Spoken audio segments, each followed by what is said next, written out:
अब हम बात करेंगे स्पोर फॉर्मेशन मेथड की। In this method which is found in non flowering plant such as fungus and bacteria. Actually जो spore formation method होता है वो एक्चुअली नॉन फ्लावरिंग प्लांट में पाया जाता है, यानी कि वो एक्चुअली वो प्लांट जो फ्लावर प्रोड्यूस नहीं करते हैं, such as examples fungus and bacteria. Second point, the parent plant produce hundreds of tiny spores which can grow into new plant. Non-flowering plants होता है वो hundreds of tiny spores produce करते हैं, यही spores बाद में new plants में develop हो जाता है। Now third point, spores are the microscopic, tough, resistance body which are round in shape and can grow into new plant under suitable conditions.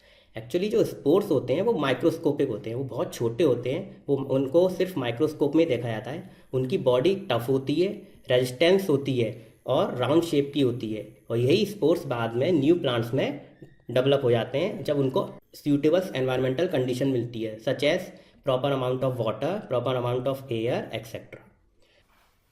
अब इसके बाद अगला पॉइंट आता है, they are dispersed by various agents like wind and water. जो हमारा spores होता है वो वेरियस एजेंट द्वारा डिस्पर्स हो सकता है, यानी कि विंड, वाटर एक्सेट्रा। फिर इसके बाद अगला पॉइंट है, they are capable of surviving for longer duration of time even in unfavourable condition.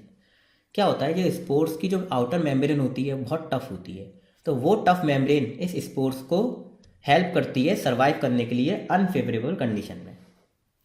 अब हमारा लास्ट पॉइंट है, इसके एग्जाम्पल राइजोपस और ब्रेड माउथ। ये मेनली फंगस में पाया जाता है, जो एक तरह की राइजोपस जो है वो भी एक तरह की फंगस ही है। हमारा एग्जाम्पल राइजोपस और ब्रेड माउथ। यह स्पोर फॉर्मेशन मेथड है, वो मेनली राइजोपस में पाया जाता है, जिसका दूसरा नाम भी है ब्रेड माउथ। अब हम आते हैं किस तरीके से राइजोपस में होता है। ये हमारा Rhizopus, it is reproduce by spore formation, यानी कि जो हमारा राइजोपस में है, राइजोपस फंगस है, मेनली किस प्रोसेस से रिप्रोड्यूस होता है, स्पोर फॉर्मेशन प्रोसेस से। उसके बाद पॉइंट आता है कि in rhizopus numerous spores are produced within sac like structure called sporangia. तो राइजोपस में क्या होता है कि बहुत सारे स्पोर्स प्रोड्यूस होती हैं एक बैग लाइक स्ट्रक्चर में। ये आपके सामने राइजोपस है, देखिए बहुत सारे स्पोर प्रोड्यूस होती है, ये बैग लाइक स्ट्रक्चर है, इसी स्ट्रक्चर को हम स्पोरेंजिया कहते हैं। इसके अंदर स्पोर्स प्रोड्यूस हो जाते हैं और इकट्ठे हो जाते हैं। फिर हमारा अगला पॉइंट है कि sporangia are knob like structure which are present at the top of thread like structure called hyphae. अब आप डायग्राम में आप देखिए कि जो जो स्पोरेंजिया है वो एक तरह का नॉब लाइक स्ट्रक्चर होता है, और कहाँ पे पाया जाता है, टॉप ऑफ हाइफी पे। हाइफी क्या होती है, एक तरह की थ्रेड लाइक स्ट्रक्चर होता है।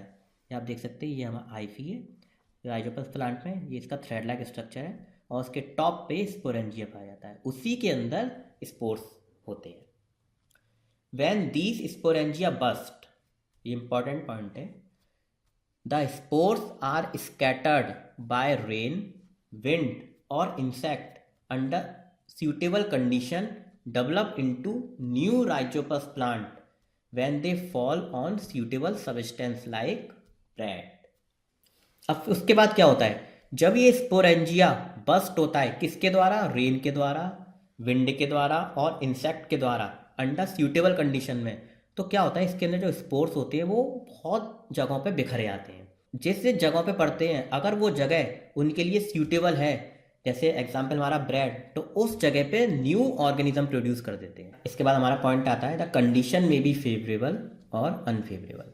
When favourable they develop into new plant and if unfavourable they protected by thick walls until they come in contact with favourable condition. ये पॉइंट हमारा ये कह रहा है कि जो स्पोरेंजिया बस्ट हो गया, उसके बाद जो स्पोर्स थे अलग अलग जगह पे बिखर गए, लेकिन वो स्पोर्स डेवलप न्यू प्लांट पे कब होंगे, जब उनको फेवरेबल कंडीशन मिलेगी।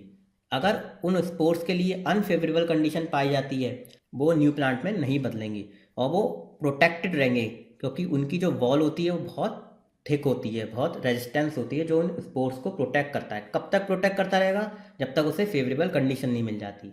जैसे ही उस स्पोर्स को फेवरेबल कंडीशन मिल जाएंगी, वो स्पोर्स न्यू प्लांट में कन्वर्ट हो जाएगा। अगर आपको मेरा ये वीडियो पसंद आया हो तो लाइक करिए, अपने दोस्तों के साथ शेयर करिए और अगर आप कुछ पूछना चाहते हैं तो कमेंट में लिखिए। धन्यवाद।